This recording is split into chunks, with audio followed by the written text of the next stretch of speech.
ঢাকনা খুললেই মণিমাণিক্য। আলদো ক্যাফেতে এখন এমন জারের মধ্যে অসাধারণ খেতে বিস্কুট তিরামিসু পাওয়া যাচ্ছে। সেদিন ক্যাফের এক কোনায় দাঁড়িয়ে হঠাৎ চোখ গেল আমাদের ওয়ার্কস্পেসের দিকে।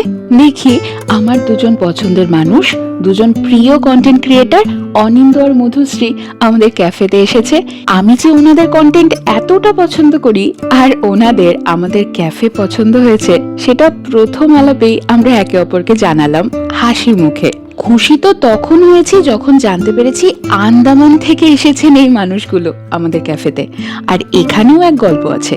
বড় মেয়ের সদ্য বিয়ে হয়েছে, একটু মন খারাপি মা আর মেয়ে ভালো একটা সময় কাটাতে চলে এসেছে আলদো ক্যাফেতে। শুনলে অবাক হবে, আমাদের ক্যাফের বারবিকিউ চিকেন উইংস এর স্বাদ আমি এই প্রথমবার নিচ্ছি, তাও আবার আমাদের ক্যাফেতে আসা বিশেষ অতিথির হাত ধরে, এই যে আমাদের আলদো বাবুর হাত ধরে।